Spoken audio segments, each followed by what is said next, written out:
Kami pendeta hidup dari persembahan jemaat. Dari itu model-model uang tuh proklamator jarang masuk. Yang masuk tuh banyak yang pati murah. Ada pegang pedang. Tapi kami hidup. Hidup ini memang perjuangan. Memang pantas yang masuk itu pahlawan. Ada yang dia bungkus begitu rupa sampai hampir-hampir pati murah punya pedang tuh patah. Gitu. Jangan takut dengan pemerintahan Tuhan, jangan takut. Ada hidup ini. Nah, gitu dong. Kasihan itu pati murah. Kenapa saya bilang Bapak Gembala, kenapa pati murah taruh pedang begini? Kan dia takut dia mau ramas ke sepatu.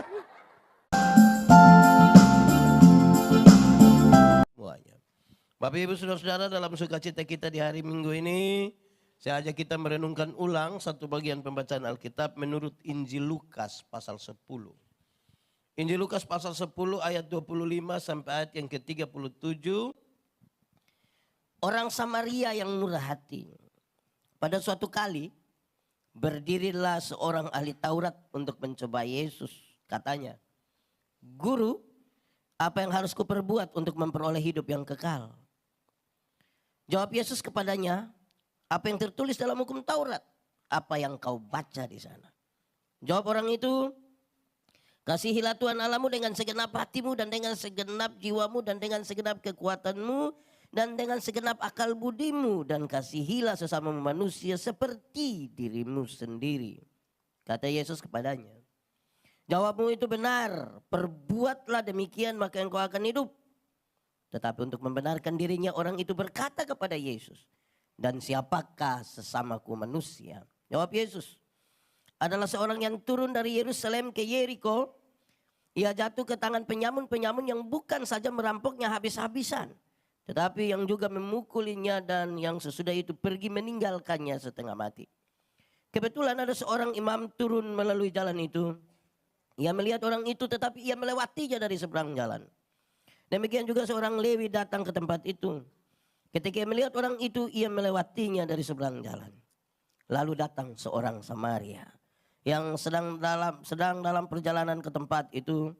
Dan ketika ia melihat orang itu, tergeraklah hatinya oleh belas kasihan. Ia pergi kepadanya, lalu membalut luka-lukanya. Sesudah ia menyiraminya dengan minyak dan anggur. Kemudian ia menaikkan orang itu ke atas keledai tunggangannya sendiri, lalu membawanya ke tempat penginapan dan merawatnya. Keesokan harinya ia menyerahkan 2 dinar kepada pemilik penginapan itu, katanya, "Rawatlah dia, dan jika kau belanjakan lebih dari ini, aku akan menggantinya waktu aku kembali." Siapakah di antara ketiga orang ini menurut pendapatmu adalah sesama manusia dari orang yang jatuh ke tangan penyamun itu? Jawab orang itu, "Orang yang telah menunjukkan belas kasihan kepadanya." Kata Yesus kepadanya, "Pergilah dan perbuatlah demikian." Demikian firman Tuhan. Berbahagia setiap orang yang mendengar firman, memelihara dan melakukan dalam hidup setiap hari. Shalom. Boleh jawab, ada imam, ada orang Lewi, ada orang Samaria. Saudara mau jadi orang apa? Dari ini 3 ini. Ada imam, ada orang Lewi, ada orang Samaria. Rindu jadi? Yakin mau jadi orang Samaria? Kalau saudara yakin, tiap hari saudara harus duduk di jalan antara Yerusalem Yeriko. Tunggu ada yang kena rampok, saudara tolong. Tunggu ada yang kena rampok, saudara tolong. Tunggu ada yang kena rampok, saudara tolong. Boleh? Lama-lama tidak ada lagi yang kena rampok, saudara yang kena rampok nanti di sana. Tapi ya itu namanya kerinduan, tidak apa-apalah. Saudara-saudara, perumpamaan ini menarik, dimulai dari sebuah pertanyaan. Ada seorang ahli Taurat bertanya kepada Yesus, "Guru, apa yang harus kuperbuat untuk beroleh hidup yang kekal?" Supaya kemudian kita melihat perumpamaan tadi sebagai bagian dari penjelasan jawaban Yesus terhadap apa yang harus saya perbuat untuk beroleh hidup yang kekal. Ahli Taurat itu bertanya, "Apa yang harus kalian perbuat untuk beroleh hidup yang kekal?" Yesus bilang, "Yang kau kan ahli Taurat. Apa yang kau baca di sana? Apa yang kau lihat di sana? Apa yang tertulis di sana?" Dia bilang, "Kasihilah Tuhan Allah dan kasihi sesama." Tuhan Yesus bilang, "Jawabanmu itu benar. Coba pergi dan perbuat demikian." Dia tahu betul.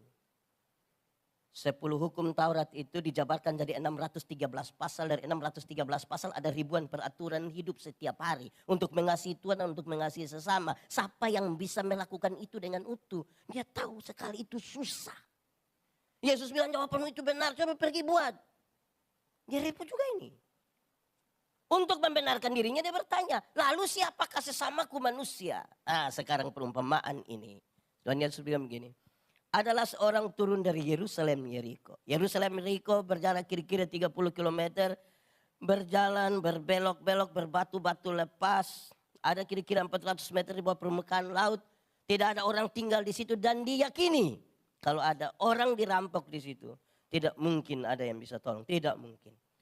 Tapi tiba-tiba Yesus bilang ada satu orang muncul di situ. Dia dirampok. Dipukul hampir mati berdarah-darah dan dikasih tinggal di situ. Datanglah imam. Imam itu tolong atau tidak? Tidak tolong. Ini imam tidak baik betul. Ada orang susah masa imam jalan lewat imam macam apa. Makanya tadi saudara tidak ada yang mau jadi imam kan? Ini imam tidak baik ini. Tapi jangan buru-buru. Kenapa? Imam-imam itu terlalu banyak di bait Allah. Ada yang setelah ditabiskan jadi imam, dia tidak melayani seumur hidup karena antrian untuk pelayanan terlalu banyak.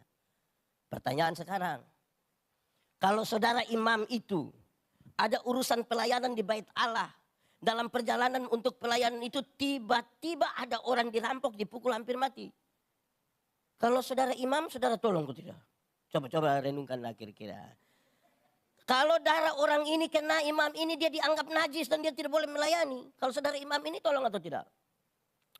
Saudara tolong atau tidak? Kalau pendeta Yandi ya tergantung siapa yang dirampok. Kalau dia seorang janda muda, saya yakin saya tolong. Saya terlalu yakin. Tapi kalau dia oma-oma tua, pasti saya bilang oma. Mungkin ini jalan-jalan Tuhan om aja. Ya tapi sudahlah saudara tolonglah kira-kira gitu ya mantap ya. Oke imam ini tidak tolong. Setelah imam ini datanglah orang Lewi. Siapakah orang Lewi? Orang Lewi adalah saudara dari para imam. Sama-sama kita tahu 12 suku itu satu dipisahkan. Aktivitas ritual orang Yahudi itu dilangsungkan banyak kali di bait Allah. Tiap hari dari pagi sampai sore. Nah karena itu bait Allah harus sangat-sangat baik, rapi, bersih. Satu suku dipisahkan khusus. Engkau harus urus di situ. Dalam perjalanan untuk urus ini bait Allah ini supaya orang beribadah dengan baik. Ada orang dirampok. Kalau saudara orang Lewi itu tolong atau tidak? Pendeta Yandi ya sekali lagi tergantunglah. Terakhir, datanglah orang Samaria. Orang Samaria ini tolong atau tidak? Tolong. Orang baik ini dia kan. Dan saudara rindu jadi orang baik begitu. Mantap. Tapi siapakah orang Samaria? Orang Samaria itu sebenarnya adalah keluarga dari orang-orang Yahudi termasuk imam yang bertanya itu. Termasuk pemimpin agama yang bertanya itu. Tetapi hari itu ketika bercerita dengan Tuhan Yesus. Yahudi dan Samaria sementara bermusuhan berat. Kakak adik tapi bertengkar. Mereka bermusuhan soal apa? Politik. Setelah Salomo mati. Mereka bingung sekarang siapa yang akan ganti Salomo. Anak kandung saja atau anak tiri juga boleh. Ini yang buat mereka bertengkar, berkelahi. Tidak terlalu lama waktu mereka bercerita dengan Yesus. Waktu itu baru bertengkar, berkelahi kira-kira 700 tahun. Saudara bisa bayangkan soal politik itu bisa bikin kakak adik sendiri tidak baku kenal. Apa yang diraba oleh orang Samaria dianggap najis oleh orang-orang Yahudi. Ini bahaya kan sekarang. Apa yang sudah disentuh dipakai tidak bisa dipakai oleh orang Yahudi. Dan sekarang orang Samaria itu melakukan 7 hal. Coba saudara renungkan kalau saudara menjadi orang Samaria itu. Ada 7 hal. Ini kita lihat kronologi dulu. Nanti sebentar kita lihat pesannya. 1. Orang Samaria itu dia bersihkan luka-luka orang itu dengan anggur.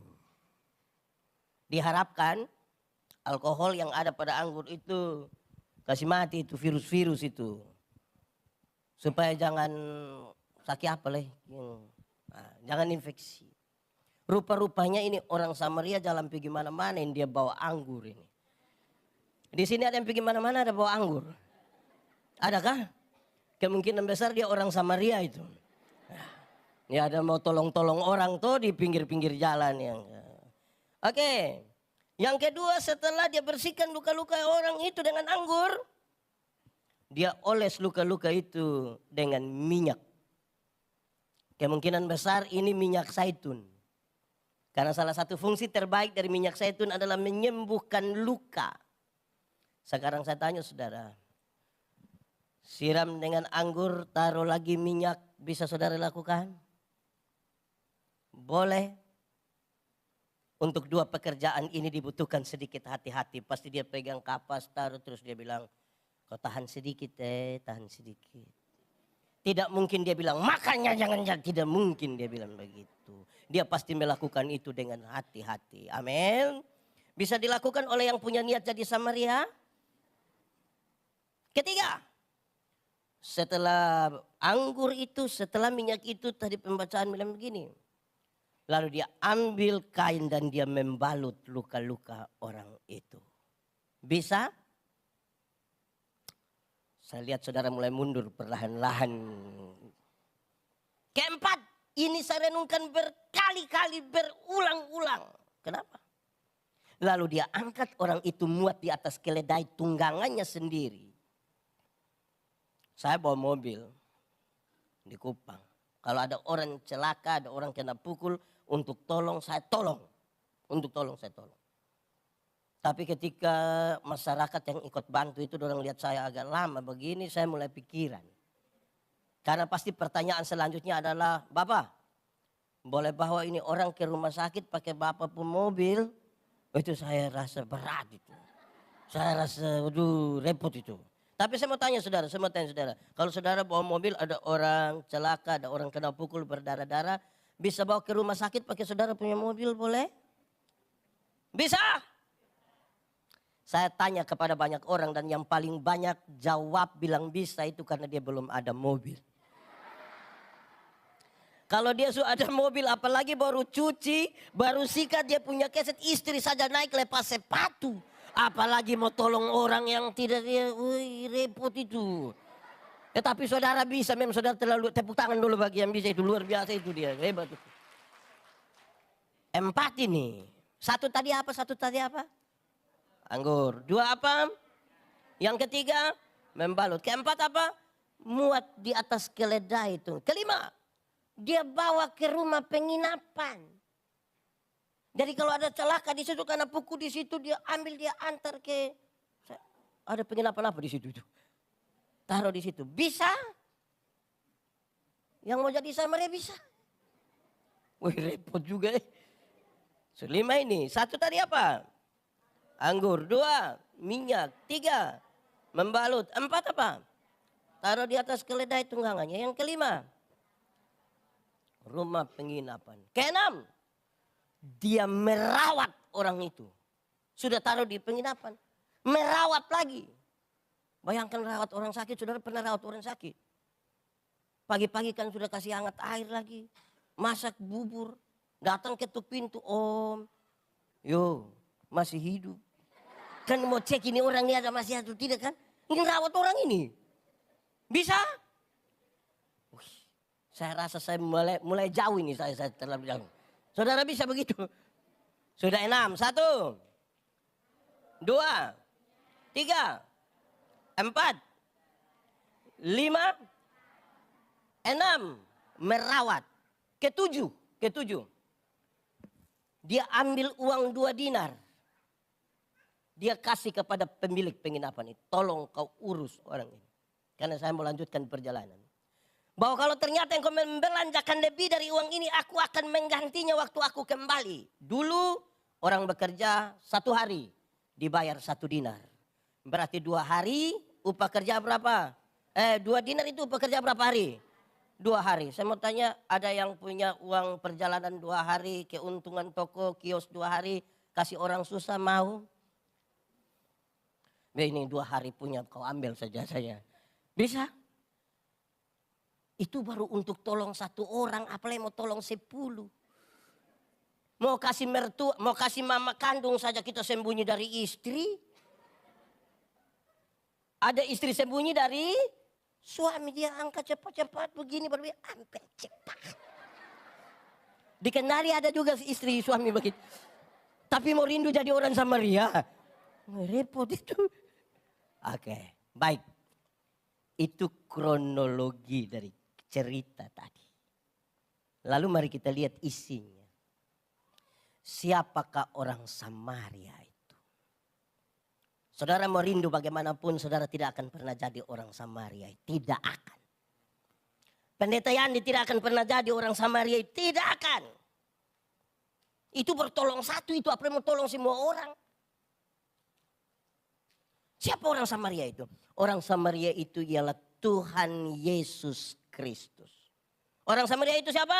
Tuhan Yesus Kristus. Dia jalan dari Yerusalem Yeriko. Kalau kita bicara Yerusalem dalam konteks Palestina, semua orang waktu itu tahu Yerusalem itu kota kudus. Makanya kita menyanyi, oh Yerusalem, kota mulia, hatiku rindu kesana.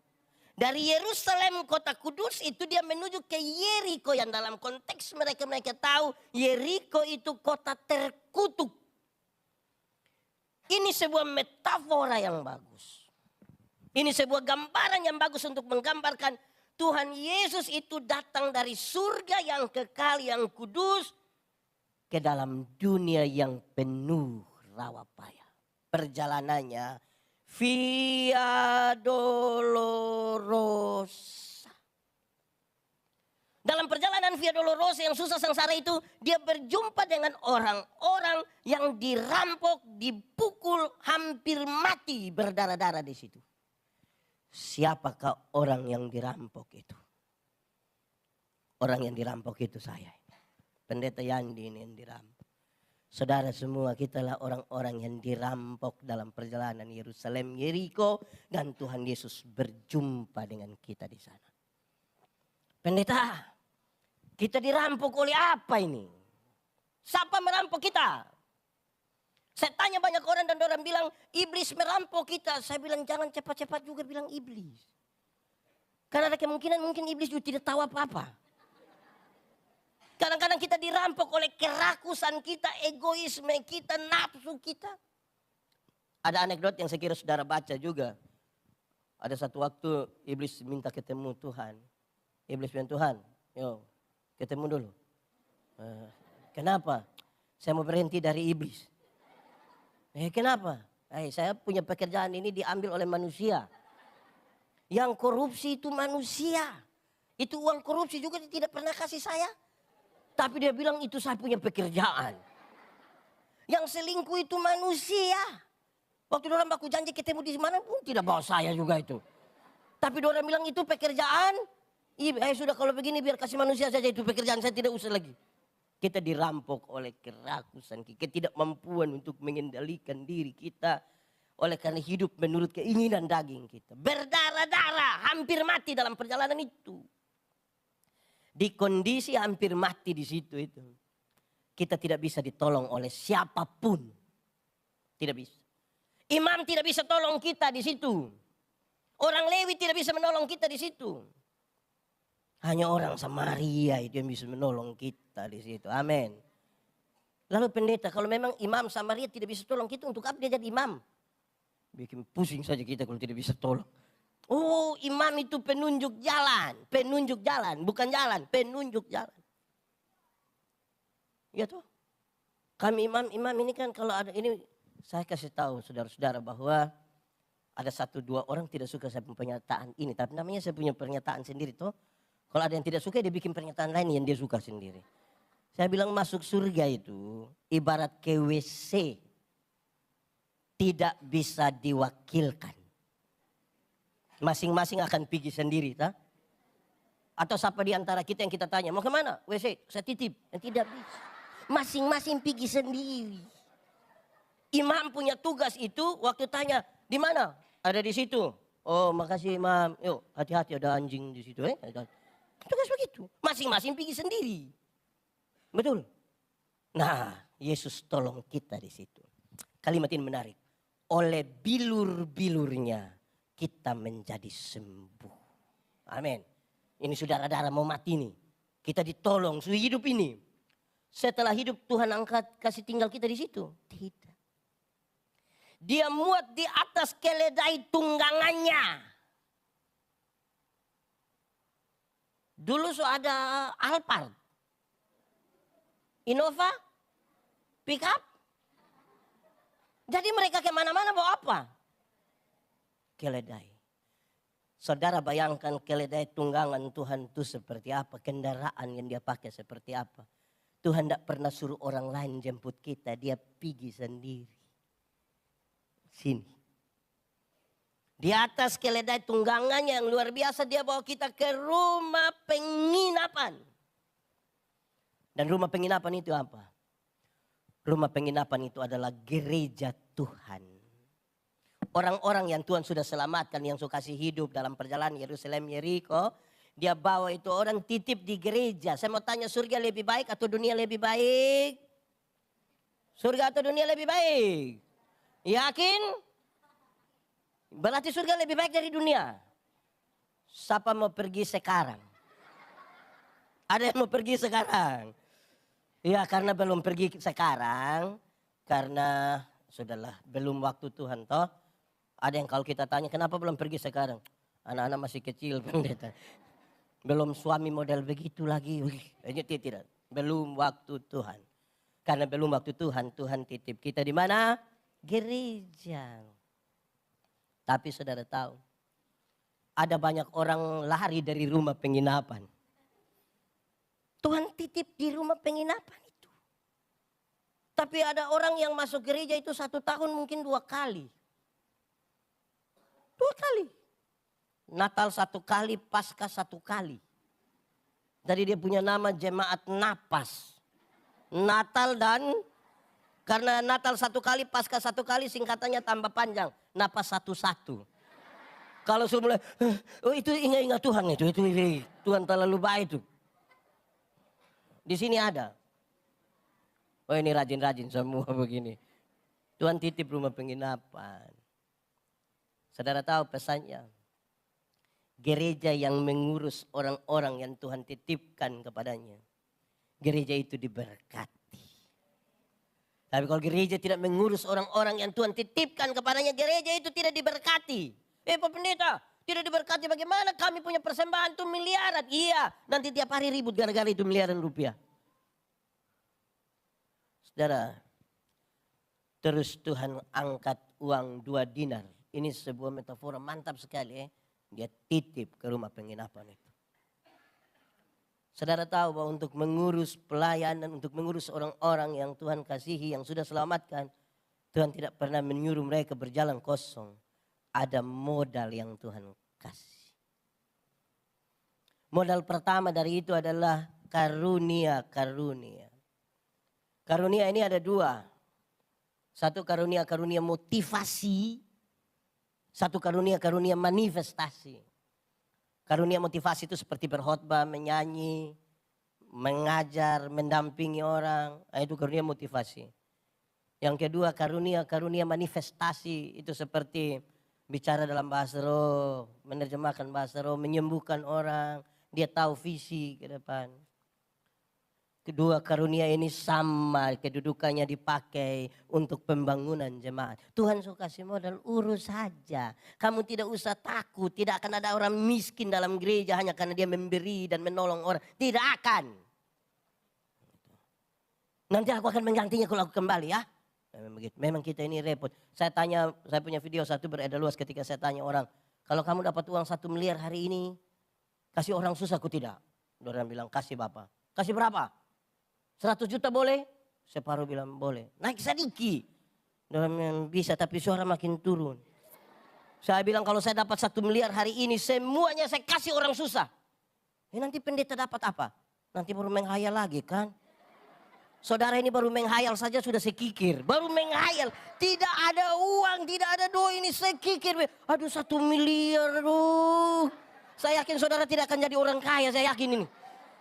Baru menghayal sudah sekikir begini. Oke, saudara. Karunia-karunia itu modal. Dipakai untuk merawat, menolong. Tidak. Ada orang yang dia tahu menyanyi. Tapi di gereja tidak mau menyanyi. Nanti pendeta bilang, kau pimpin pujian. Oh si Ai. Tapi kalau bilang gubernur Sulawesi Tenggara dan ketua sinode Betani akan beribadah bersama-sama di sini. Solo dia, duet dia, vokal group dia. Aduh, itu namanya karunia makam puji. Karunia macam begitu tuh tidak bisa membangun ini jemaat. Tidak bisa. Saudara tahu setelah kisah itu Tuhan Yesus lihat kepada ahli Taurat itu. Tuhan Yesus bilang begini, kawan, menurut pendapatmu siapa sesama manusia dari 3 orang ini? Kan gampang saja jawab kan? Yang tidak perlu sekolah tinggi berjawab. Setelah penjelasan yang baik yang Tuhan Yesus kasih tahu itu, Tuhan Yesus bilang, siapa sesama manusia? Pertanyaan itu jawabannya gampang. Tapi daya merusaknya tinggi sekali. Kenapa? Ada 2 hal menarik. 1. Pertanyaan itu sekaligus menjungkir balikan cara berpikir Yahudi. Termasuk itu ahli Taurat yang bertanya pada Yesus. Bagi orang Yahudi keselamatan itu datang dari Yahudi. Dia tinggal melakukan seluruh syariat yang diberikan kepadanya, masuk surga lurus. Dia tidak butuh lagi Yesus. Dia tidak butuh lagi ditolong karena dia bisa melakukan semua. Sekarang dia diperhadapkan pada sebuah kisah yang dia harus mengatakan tidak. Sekarang saya butuh orang Samaria yang murah hati. Merusak konstruksi berpikir. Yang dia kira kalau dia melakukan kebaikan dia pasti masuk surga. Saudara mau baik seperti apa? Supaya dihargai masuk surga, coba bilang pada saya. Yang ikut pekabaran Injil biasa tahu orang-orang yang giat di pekabaran Injil suka bertanya begini. Dosa itu apa sih? Dosa itu melanggar kehendak Allah, betul? 1 hari kita langgar kehendak Allah berapa kali? Berapa kali? Banyak atau sedikit? Bisa hitung atau tidak bisa? Sendiri buat sendiri tidak bisa hitung. Tapi orang pekabaran Injil bilang begini. Anggap saja 1 hari kita bikin dosa 3 saja. Dosa pikiran 1, dosa perkataan 1, dosa perbuatan 1. Kalau 1 hari 3, 1 bulan berapa? 3 kali 30 hari. 90, masih sedikit toh. Kalau 1 bulan 90, 1 tahun berapa? 90 kali 12 bulan. 1080, taruhlah 1000. 1 hari 3, 1 bulan 90, 1 tahun 1000.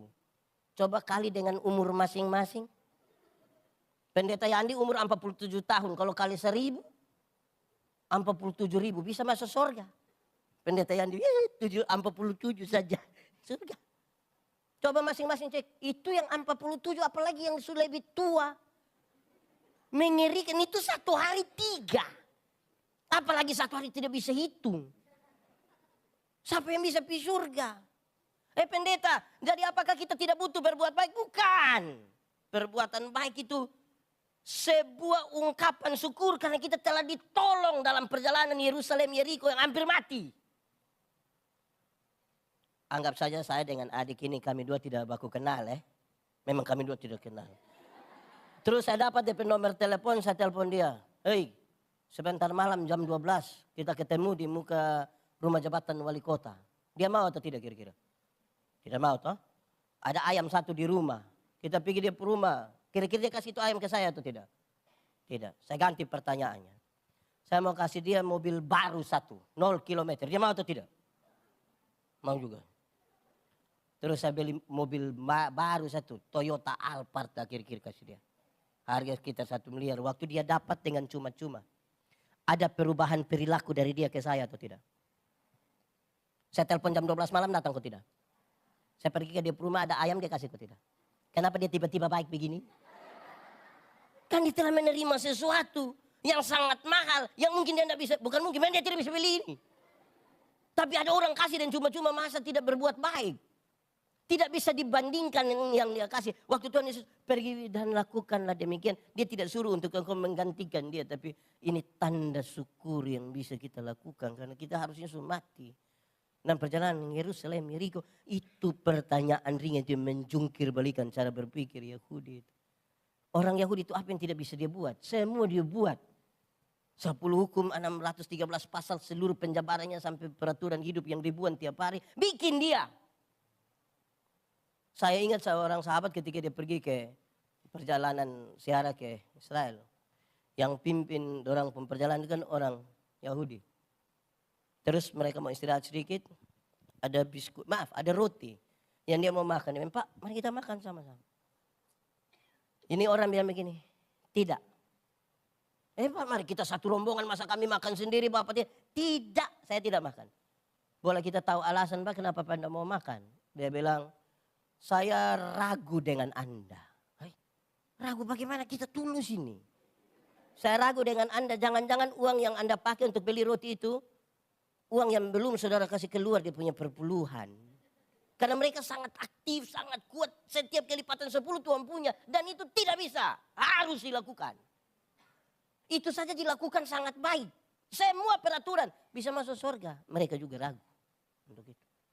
Mereka butuh orang Samaria. Itu pertama.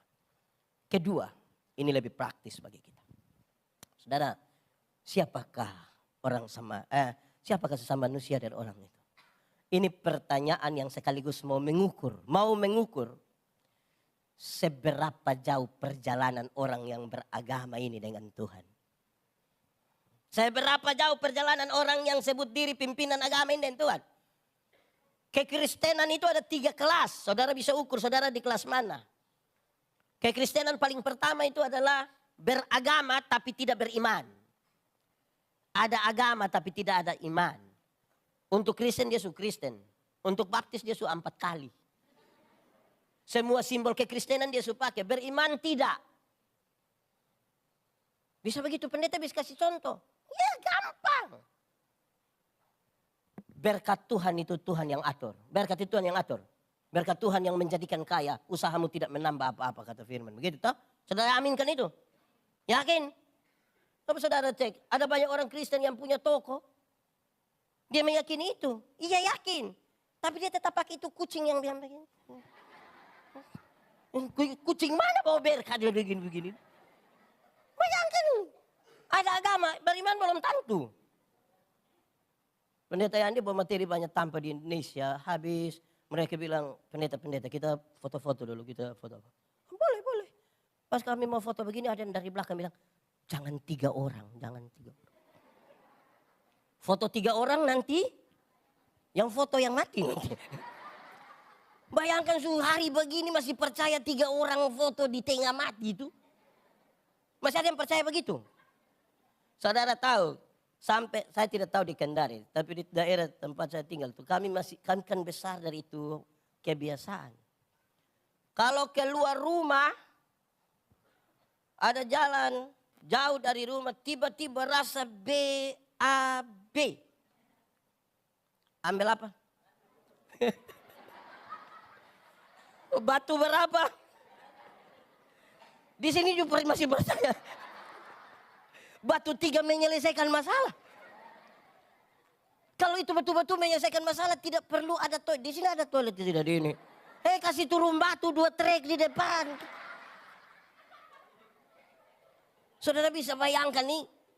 Agama gue salib su besar. Kalau tangan kanan gatal artinya dapat uang. Lalu saudara kerja untuk apa?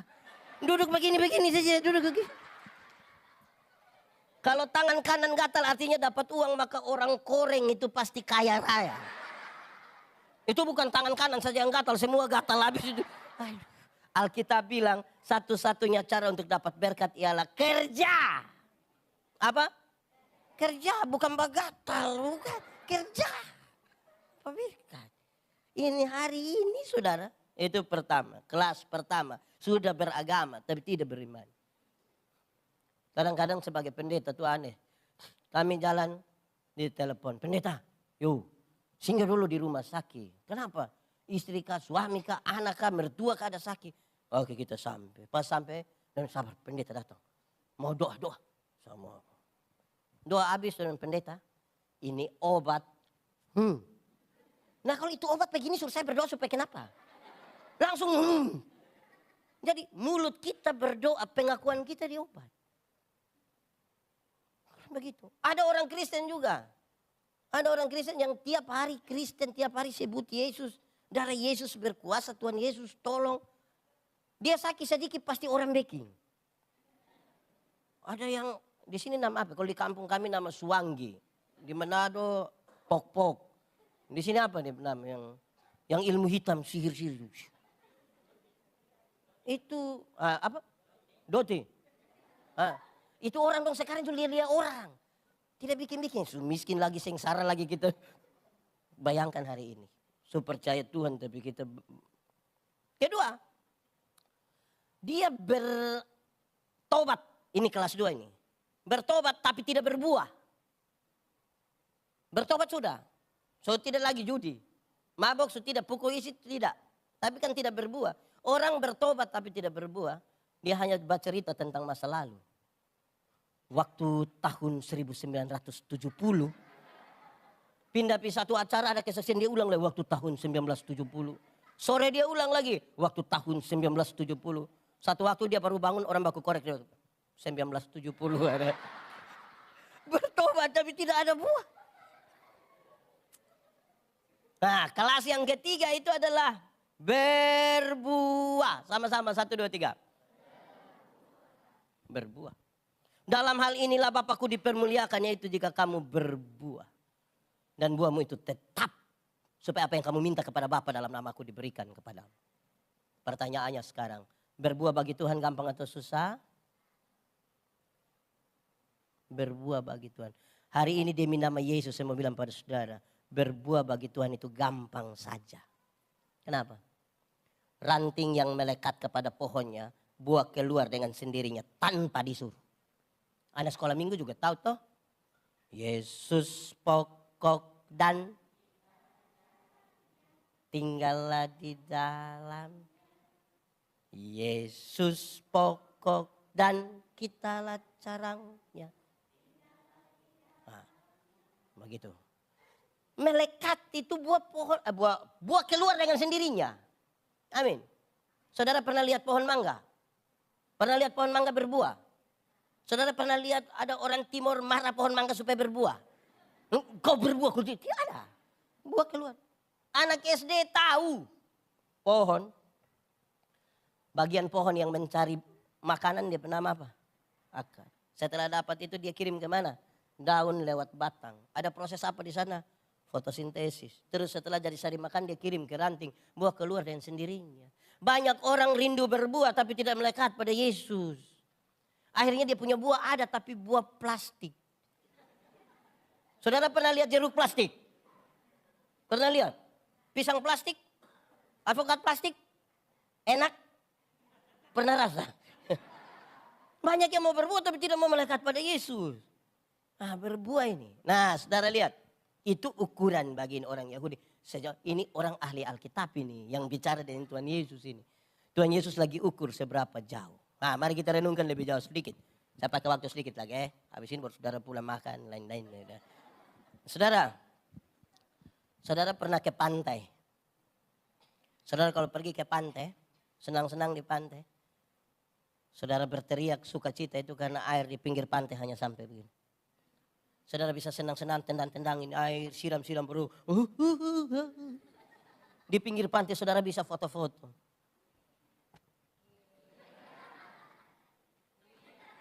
Pinggir pantai. Coba masuk barang 500 meter ke dalam. Gelombang ini perahu sudah mau tenggelam terus. Hei perahu mau tenggelam tolong foto-foto. Tolong bantu. Yang gaya-gaya itu baru jalan di pinggir-pinggir pantai. Belum jalan jauh. Semakin jauh berjalan. Baru kita mengerti kita bukan siapa-siapa. Bukan siapa-siapa. Saudara pernah jalan kaki? Bisa kan? Tapi jaraknya tidak jauh. Jarak tidak jauh.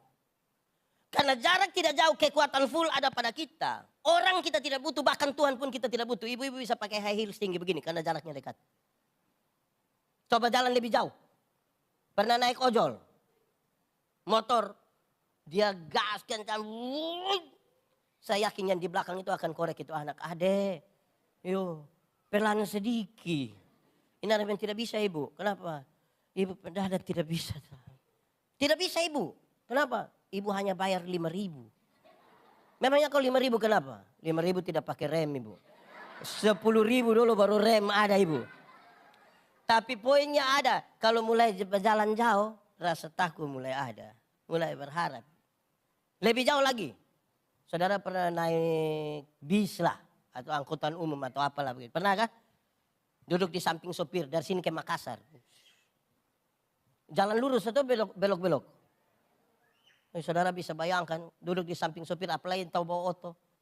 Di samping sopir, saya yakin yang sopir belum rem, kita angkat kaki mau injak begitu. Semakin jauh berjalan kita sadar kita bukan sapa-sapa. Bukan sapa-sapa. Yang gaya-gaya itu jalan dekat-dekat rumah. Makanya lebih jauh lagi, naik kapal. Saudara pernah naik kapal laut? Saudara, saya melayani kira-kira 5 tahun di pulau bagian selatan di NTT, Pulau Sabu. Laut Sabu itu laut yang tiap hari hanya tagoyang-tagoyang saja. Musim timur seperti ini paling berat. Paling berat. Kami jalan naik ini kapal pun kapal ASDP. Yang dia depan pelat pagi. Ferry. Aduh saudara, saya kan melayani situ kalau musim timur begini masih ada kapal pulang. Kita naik itu dia mau maju tidak, mundur tidak, maju tidak. Woi. Itu kalau ada yang lihat ada pendeta di atas orang datang kasih tahu, pendeta, ya kita ibadah. Di darat tidak pernah ibadah Bapak, di laut kami ibadah. Ibadah, semua sujud. Apalagi Yesus itu sedih.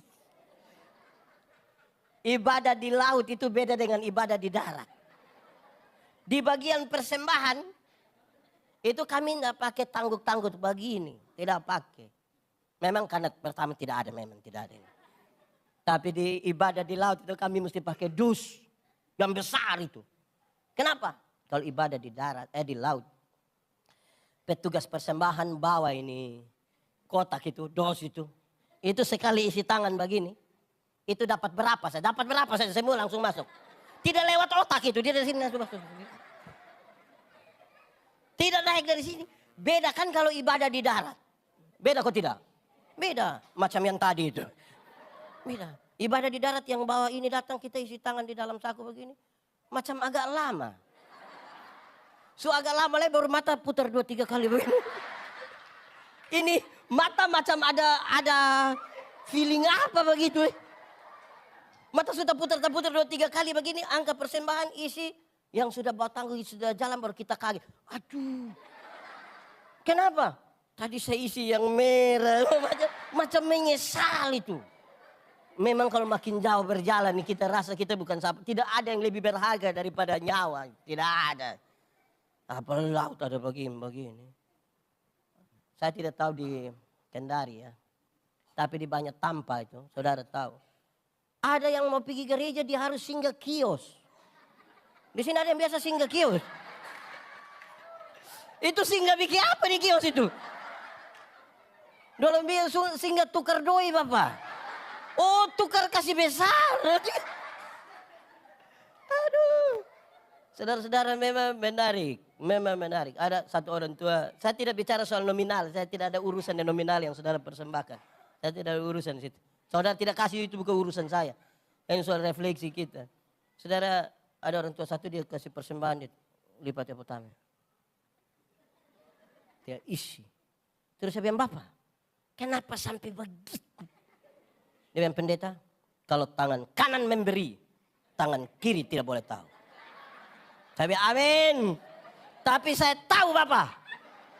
Pendeta tahu apa? 1.000.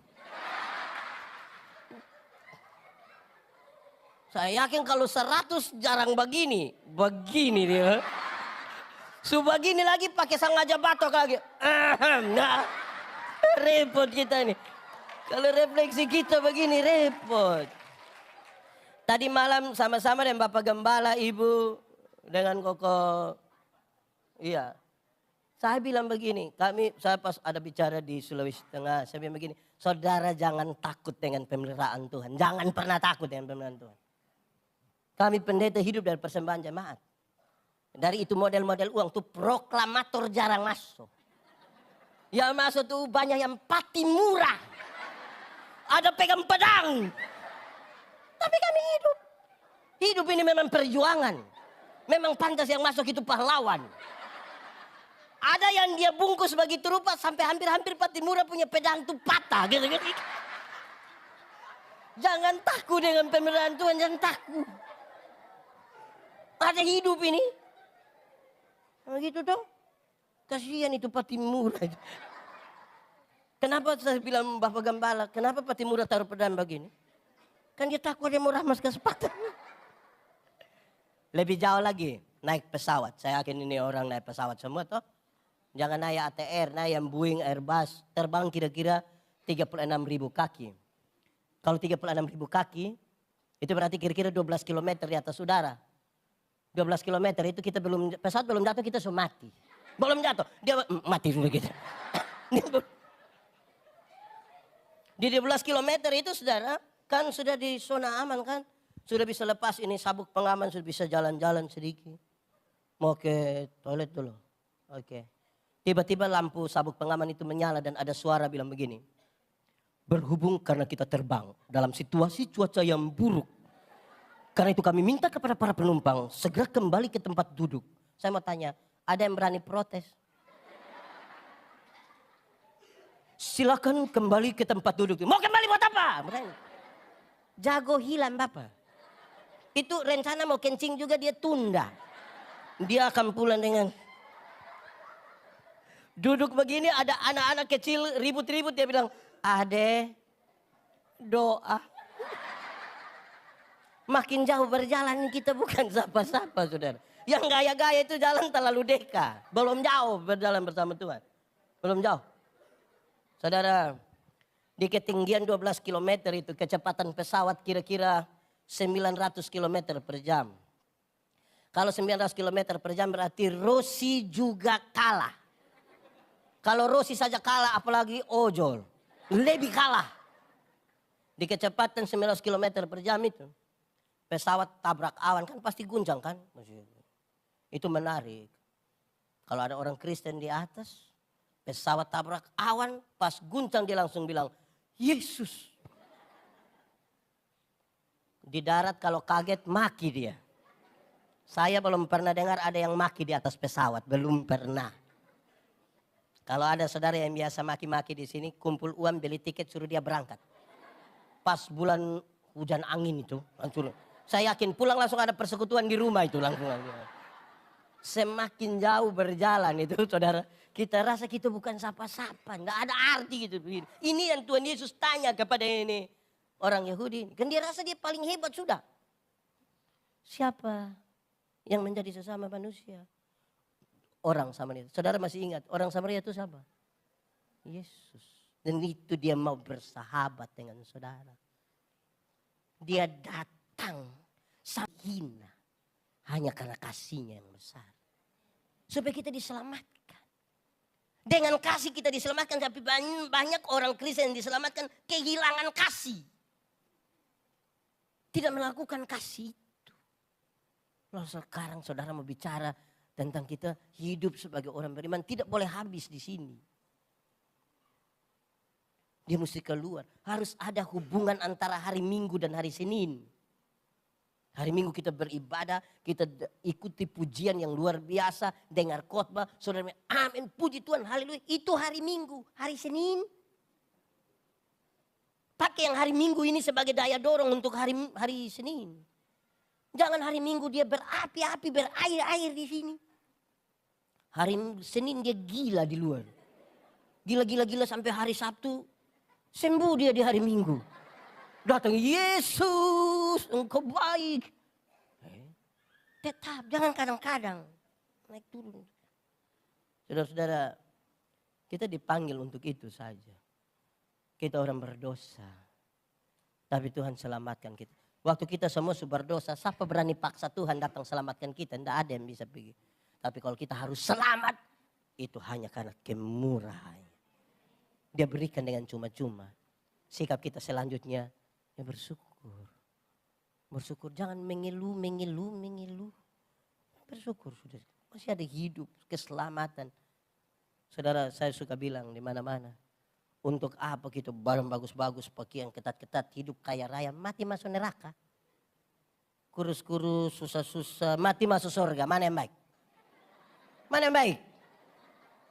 Barang bagus-bagus, kaya raya, mati masuk neraka. Susah-susah, mati masuk surga. Mana yang baik? Dua-dua tidak baik. Yang bagus itu badan bagus, pakaian ketat-ketat, hidup kaya raya, mati masuk surga. Toh, kesalahan kita ini Tuhan baru kasih sedikit kepercayaan langsung lupa Tuhan. Dulu belum ada toko rajin gereja. So ada toko selalu ada alasan. Toko ada siapa yang jaga kalau kita pergi. Mulai lupa Tuhan. Dulu belum diterima bekerja di perusahaan di negara, ASN atau tentara kah, polisi kah.